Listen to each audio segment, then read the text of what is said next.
Well, I want to tell you a story which is sort of tangentially linked to the Chris Pincher story. So a few days ago we had the story about Sarah Dines, who's now been promoted.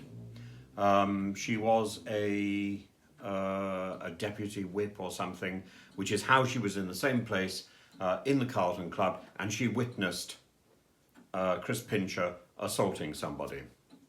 She's now the Under Secretary of State for Justice and for the Home Office. If you call working for Priti Patel a promotion, I suppose she's been promoted. But she apparently went up to the person who was the victim and said, "Are you gay?" And when the victim said, "Yes, I am," she said, "Well, that is not so straightforward." Of course it's straightforward. He is a victim and we should be supporting victims.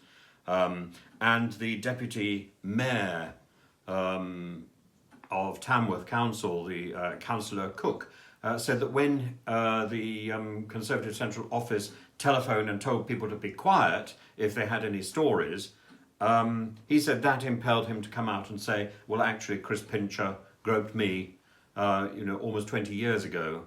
And but he was strong enough to pick Chris Pincher up, apparently throw him into the fridge and then throw him out of the house. Well done. Well done. But I don't see the Conservative Central Office telephone call being supportive. I see it as being basically questioning the victim. This is victim shaming. In the same way, I'm afraid, even if she didn't mean it, Sarah Dines was victim shaming, and she's now in the Home Office. I find this very, very questionable.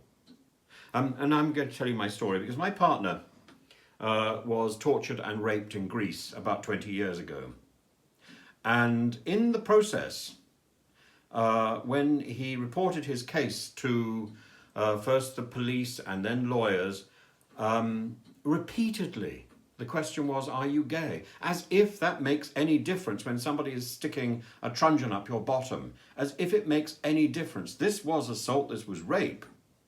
It doesn't matter whether he was gay or not gay.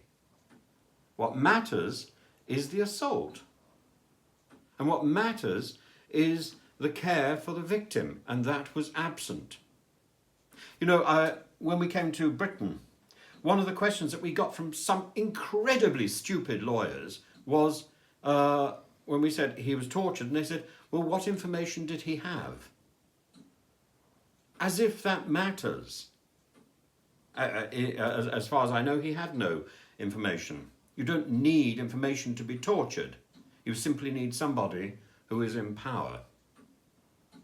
And that was the case. We won the case in the end. We took the case to the European Court of Human Rights. And I'm really pleased to say that after 11 really tough years, we won. But along the way, we witnessed all this victim-shaming language, not only in Greece, but also, sadly, in Britain.